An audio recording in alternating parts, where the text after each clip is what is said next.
Hey guys, it's me, Seren, back with another video. Today is day 2 of Hidden Figures for Black History Month, and today's hidden figure is going to be on Clementine Hunter, who was born Clementine Rubin and was an American folk artist known for her paintings and quilts depicting Black life in the rural Deep South in the early 20th century. A Louisiana Creole born at Hidden Hill Plantation near Cloutierville, Louisiana in 1886, Hunter began painting in her 50s and went on to produce an estimated 5,000 to 10,000 representational works based on her memories of Southern plantation life.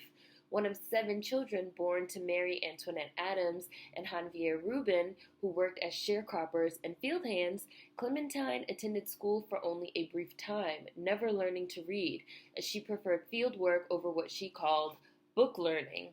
Her grandparents had been enslaved at Hidden Hill, and her family had remained there even after the end of the Civil War. At the age of 15, her family moved from Hidden Hill, which had a reputation as notoriously difficult labor. Just so you guys know, it's actually rumored that Hidden Hill was the inspiration for the plantation in Uncle Tom's Cabin. So it had very, very difficult labor there.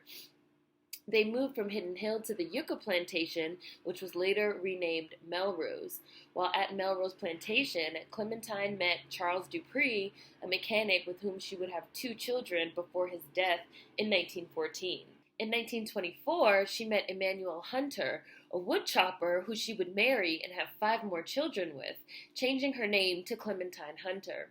Emmanuel taught Hunter how to speak American, as she called it, because prior to meeting him, she had only spoken Creole French.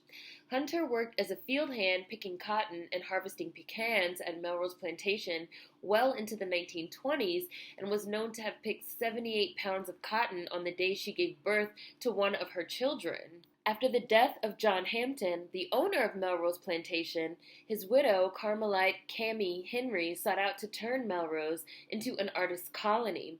Miss Cammie, as she was known, brought Hunter into the big house as a cook, housekeeper, washerwoman, and nanny, and welcomed artists and writers of all manner of disciplines to stay at the estate as artists in residence. The writers and artists who spent time there included the likes of William Faulkner and photographer Richard Avedon. Hunter's interactions with the artists made her curious about what she called marking pictures, and in 1939, after the New Orleans artist Alberta Kinsey left brushes and paint behind in her room after a stay at Melrose, Hunter found them while cleaning and created her first painting, an image of a river baptism on a window shade. She was 53 years old.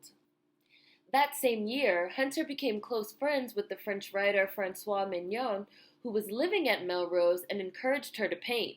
Mignon provided her with supplies, and Hunter began painting mostly in oils, utilizing any surface she could find: glass jars, bottles, lampshades, canvas, plastic containers, boards, jugs, buckets, and even spittoons. Hunter sought out to recreate scenes from her life, painting such scenes as plantation funerals and baptisms, along with child minding, washing clothes, and picking cotton. She had a deliberate disregard for size and scale that gave her creations a surreal and whimsical quality that proved extremely influential on the mainstream art world. And she mostly used bright primary colors for her abstract renderings of scenes from her memories.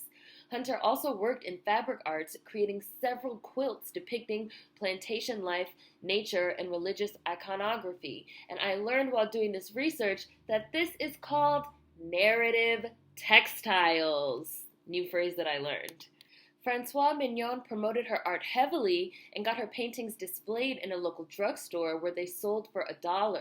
He would remain a benefactor and representative of Hunter's for over 30 years until his death. Writer James Pipes Register was also an early patron, and Register paid Hunter a small monthly stipend, sent her art supplies, and used his contacts to organize exhibitions of her work. In 1945, he also secured money for Hunter from the Julius Rosenwald Foundation, which was a charity founded to assist in the plight of Black Americans. Hunter's first work was exhibited in New Orleans in 1949, and by the 1970s, she'd helmed several major solo exhibits, even being invited to Washington, D.C. by President Jimmy Carter to exhibit her art. Clementine Hunter was also the first Black American artist to have a solo exhibition at the New Orleans Museum of Art in her home state of Louisiana. One of her most well-known and largest-scale works covers the walls of a food storage building at the former Melrose Plantation, where Hunter depicted the cycles of planting, harvest, celebration, and mourning in the Cane River region of Louisiana in 9 room-sized panels. It was painted in 1955. Hunter is considered extremely pivotal as not only an artist, but as a cultural historian, as her work depicts aspects of Black American life that often went otherwise undocumented. Titles of her pieces include Washing Day, Black Jesus, Pecan Threshing, and Cane River Funeral, as she painted the activities of Black Americans in the rural South, from the mundane and everyday to the divine. Hunter solely painted Black Americans and also preferred to paint women, often painting Black women as larger in scale than other figures as they nursed the ill, tended to children, worked outdoors, married, danced, and rejoiced. Many art historians note that this elevation of women's work and women within her paintings made Hunter a standout, especially as she often depicted angels and even occasionally Jesus as Black American women in her religious displays. Hunter was motivated to make art until the last few months of her life, as painting was something she said she felt compelled to do. A direct quote from Clementine Hunter goes as follows: "God gave me the power," she said. "Sometimes I try to quit painting. I can't. I just can't." She died in 1988 in Louisiana at 101 years old. And I also wanted to tell you guys that the Clementine Hunter Life on Melrose Plantation exhibit recently closed at the National Museum of African American History and Culture in Washington, D.C. It just closed in December of 2019, and it featured 13 works by Hunter, including her work Black Jesus, which is actually a part of their permanent collection. So if you did want to see some of her art in person, you can see it at the NMAAHC in DC. So Clementine Hunter, an artist, a painter, a cultural historian, and figure. Hopefully you guys are enjoying these so far. See you guys next time. Peace. Sorry if I sounded a little congested. I'm a little bit sick. Bye.